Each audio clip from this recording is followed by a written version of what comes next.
அனைவருக்கும் வணக்கம். இன்னைக்கு நம்ம பார்க்க போகிறது என்னென்னா, ஆல்ரெடி நம்ம இயல் 2 பார்த்தோம் 9th.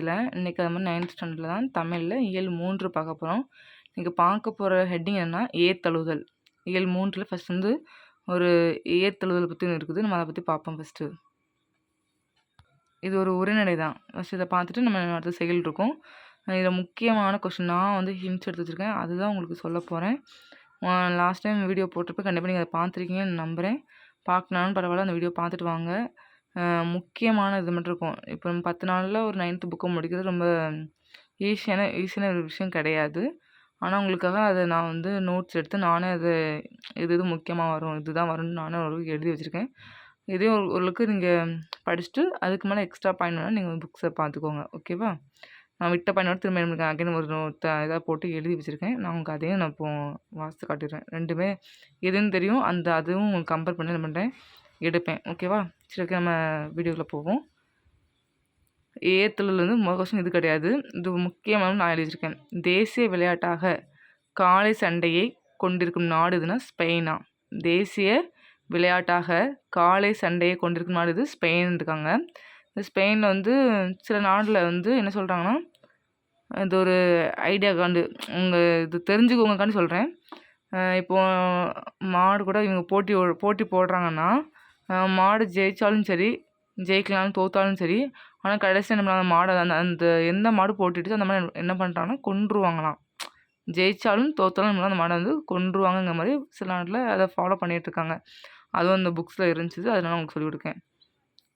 நெக்ஸ்ட்டு இதில் தான் கொஞ்சம் முக்கியமான பாயிண்ட்ஸ்லாம் இருக்குது.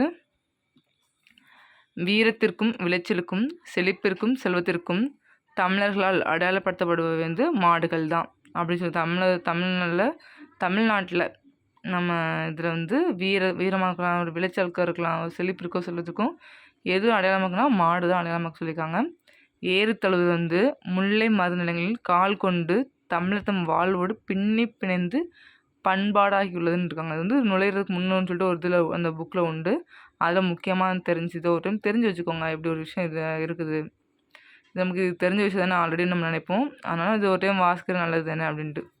எருது கட்டி என்னும் மாடு தழுவுதல் நிகழ்வை கண்ணுடையம்மாள் பல்லு பதிவு செய்துள்ளது. எருது கட்டிங்கிற என்னும் மாடு தழுவுதல் நிகழ்வை வந்து எந்த பல்லு இருக்குன்னா கண்ணுடையம்மன் பல்லு பதிவு செய்துள்ளது. சேலத்தில் வந்து நடுக்கல் வச்சுருக்காங்க. அதில் என்ன எருது பொறுதார் கல் சொல்லி அது அப்படி ஒரு விஷயம் இருக்குதுல்ல. சேலத்தில் வந்து நடுக்கல் வச்சுருக்காங்க. அதுக்கு இருக்குன்னா எருது பொறுதார் கல் சொல்லிட்டு அவர் நடுக்கல் நட்டியிருக்காங்க. அதுக்காண்டி அது சொல்லியிருக்காங்க. கேட்பாங்க. எகிப்தில் உள்ள பெனி ஹாசன் சித்திரங்களிலும் கிரிட் தீவில் உள்ள ஹினோசஸ் என்னிடத்தில் உள்ள அரண்மனை சித்திரங்களிலும் காளைப்போர் குறித்த செய்திகள் இடம்பெற்றுள்ளன. எகிப்தில் உள்ள பெனி ஹாசன் சித்திரங்களிலும் கிரிட் தீவில் உள்ள ஹினோசஸ் என்னுமிடத்தில் உள்ள அரண்மனை சித்திரங்களிலும் காளைப்போர் குறித்த செய்திகள் இடம்பெற்றுள்ளன.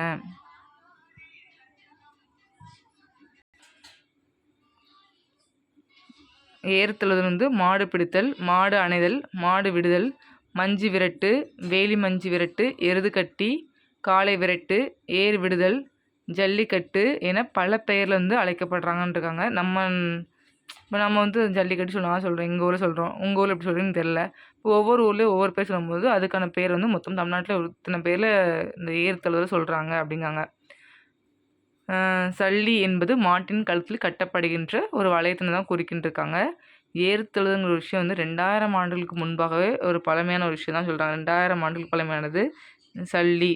ஒரு கழுத்தில் கட்டுற ஒரு வளையத்தை தான் வந்து குறிக்குது. இப்போ இங்கே வந்துட்டோம். தேசிய விளையாட்டாக காளை சண்டையை கொண்டிருக்கணும்னு ஸ்பெயின் பார்த்துட்டோமா.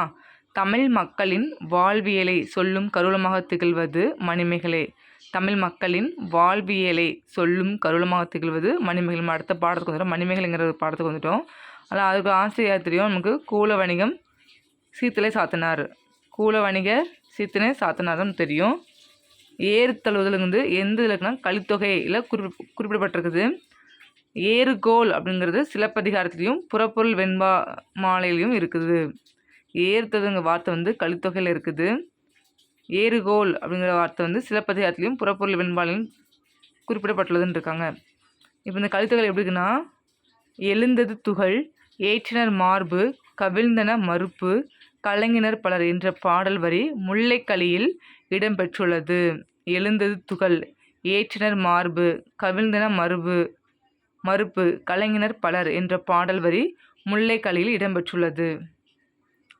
ஐராவத மகாதேவன் ஏறு தழுவுவதை குறிப்பாக கல்முத்திரை ஒன்று தமிழர்களின் அடையாளமாக கருதப்பட்டது. ஐராவத மகாதேவன் ஏறு தழுவுதலை குறிப்பாக கல்முத்திரை ஒன்று தமிழர்களில் அடையாளமாக கருதப்பட்டது சொல்லியிருக்காங்க. நம்ம இது பார்த்துட்டு ஆல்ரெடி இந்த கொஸ்டினை வளையத்தினை குறித்து சொல்லிட்டோமா. அப்போ இந்திராவில் வந்து எத்தனை நாள் கொண்டாடப்படுதுன்னா 28 நாள். இந்திராவில் வந்து எத்தனை நாள் கொண்டாடப்படுதுன்னா 28 நாள் வந்து கொண்டாடப்படுகிறது.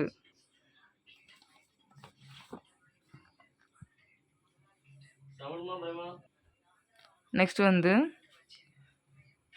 திருமாலை வந்து வைணவ சமயத்தை கொண்ட 12 ஆழ்வார்கள் முழு முதற்கடவுளாக கொண்டன. திருமால் வைணவ சமயத்தை ஃபாலோ பண்ணுறாங்க. அவங்க வந்து திருமால் வந்து வைணவ சமயத்தை ஃபாலோ பண்ணுற 12 ஆழ்வார்கள். அவங்க வந்து திருமால் வந்து முதற்கடவுளாக வந்து கொண்டிருக்காங்க. இங்கே வைணவ சமயத்துக்காரங்க என்ன பண்ணியிருக்காங்கன்னா சிவபெருமான் வந்து முதற்கடவுளாக வச்சுருக்காங்க. அவங்க சமயக்குறவை என்ன போற்றப்பட்ட ஆழ்வாரில் ஒருவர் தான் யார்? மாணிக்க வாசகர். திருவெம்பால் வந்து 20 பாடல் இருக்குது. திருப்பாவையில் வந்து 30 பாடல்கள் உள்ளன. திருவெம்பாலதுன்னா 20 பாடல்கள், திருப்பாவையில் 30 பாடல்கள் உள்ளன. நெக்ஸ்ட் வந்து கதைக்கு போகிற இந்த விளக்கம் முடிஞ்சிட்டு இதில் அடுத்த கதை வந்து சூசமுத்திரை ஏற்றி சிறுகதை வந்து வாடாமல்லி, பாலைப்புறா, மண் சுமை, தலைப்பாகை, காகித உறவு. சமுத்திரம் ஏற்றி சிறுகதைகள்னா வாடாமல்லி, பாலைப்புறா, மண் சுமை, தலைப்பாகை, காகித உறவு. வேரில் பழுத்த பலா புதினத்திற்காக சாகித்ய அகாடமி விருதையும் குற்றம் பார்க்கலில் சிறுகதை தொகுதிக்காண்டி தமிழ்நாடு அரசின் பரிசையும் பெற்றுள்ளார். யார்? சமுத்திரம். தமிழக மாட்டினங்களின் தாயினம் என்று காங்கேயம் கருதப்படுகிறது. மொழி, சமயம், இனம், ஜாதி, நாடு குறித்த எவ்வித அடையாளத்தையும் முன்னிலைப்படுத்தாத நூல் இது உலக பொதுமறை திருக்குறள் தான். மொழி, சமயம், இனம், ஜாதி, நாடு குறித்த எவ்வித அடையாளத்தையும் முன்னிலைப்படுத்தாத நூல் இதுனா உலக பொதுமறை திருக்குறள். தமிழில் எழுதப்பட்ட உலக பணுவல் வந்து திருக்குறள். தமிழில் எழுதப்பட்ட உலக பணுவல் இது திருக்குறள். இது வந்து சொல்லும் ஒருமனு பார்த்துருவோம். சமய கணக்கர்னா சமய தத்துவவாதிகள் அர்த்தம். பாடை மக்கள்னா பல மொழி பேசும் மக்கள் தான் பாடை மக்கள்ங்காங்க. குழினா ஒன்று கூடி, தோம்னா குற்றம், கோட்டினா மன்றம், பொலம்னா பொன், வேதிகைனா திண்ணை, தூணம்னா தூண், தாமம்னா மாலை, வசினா மலை, செற்றம்னா சினம், கலாம்னா போர், துருத்தினா ஆற்றுடை குறை, அரவம்னா ஓசை, குழல்னா கூந்தலாம், கைப்பேர்த்துனா கை அசைத்து, ஆனை சாத்தானா கரிக்குருவி, நகைனா சிரிப்பு, புலந்தின்றோனா விடியவில்லையோ. இதில் வந்து கல்வி இல்லாத பெண்கள் கழுநிலம் அந்நிலத்தில் புல் விளைந்திடலாம், நல்ல புதல்கள் விளைதல் இல்லை சொன்னது யார்? பாரதிதாசன். கல்வி இல்லாத பெண்கள் கலர்நிலம் அந்நிலத்தில் புல் விளைந்திடலாம், நல்ல புதல்கள் விளைதல் இல்லை சொன்னது யார்? பாரதிதாசன். திருத்தக்க தேவரின் காலம் என்னது? 9ஆம் நூற்றாண்டு. சீவக சிந்தாமணி உட்பிரிவு இளம்பகம். கூலம்னா தானியம்.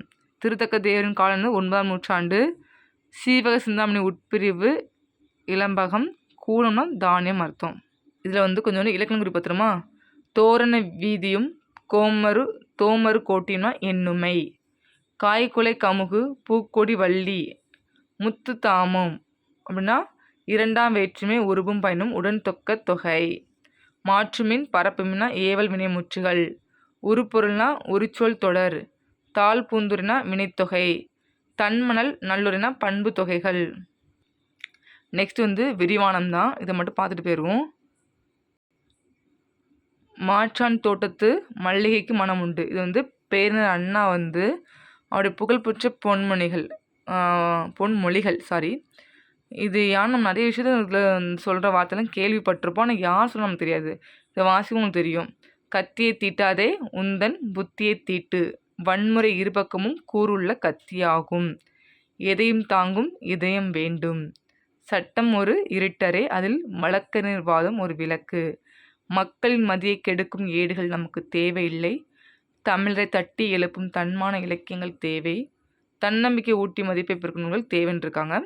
நல்ல வரலாறுகளை படித்தால்தான் இளம் உள்ளத்திலே புது முறுக்கு ஏற்படுமா, இளைஞர்களுக்கு பகுத்தறிவும் சுயமரியாதையும் தேவை, இளைஞர்கள் உரிமை போர்ப்படையின் ஈட்டி முனைகளாம், நடந்தவையாக இருக்கட்டும், இனி நடப்பவை நல்லவையாக இருக்கட்டும் இருக்காங்க. இதுதான் பேரறிஞரோட பொன்மொழிகள். இதை கண்டிப்பாக நம்ம இதை பார்த்துக்கோங்க. இது யார் சொன்னால் சில இதை சொல்லி இது யார் கேட்டாங்க கேட்பாங்க. நமக்கு தெரிஞ்ச ஒரு கத்தியை தீட்டு அதை வந்து தீட்டு சொன்னது நமக்கு பெரியவங்க யாரும் சொல்லிப்போம் நினச்சிட்ருக்கோம். ஆனால் யார் சொல்லியிருக்கா? இது அறிஞர் அண்ணா. அதே மாதிரி நம்ம அதெல்லாம் ஒரு ஈஸியாக தான் அந்த வார்த்தை கேள்விப்பட்ட மாரி இருக்கும். ஆனால் யார் சொன்னா நமக்கு தெரியாது. ஆனால் கண்டிப்பாக இதெல்லாம் நீங்க படிச்சுக்கோங்க. நோட் பண்ணி எழுதி வச்சுக்கோங்க. கண்டிப்பா நீங்க இந்த இத ஃபாலோ பண்ணிட்டுருக்கீங்கன்னு நான் நம்புறேன். அப்படி இல்லைனா உங்க ஃப்ரெண்ட்ஸ்க்கு ஷேர் பண்ணுங்க. அவங்களும் ஃபாலோ பண்ணியும் படிக்கிறவங்க படிக்கட்டும். Okay, thank you. உங்களுக்கு இந்த வீடியோ பயனுள்ளதா இருக்கும்னு நான் நம்புறேன். கண்டிப்பா நம்ம நெக்ஸ்ட் வீடியோல நம்ம நாளைக்கு பார்ப்போம். டே 4ல. Thank you.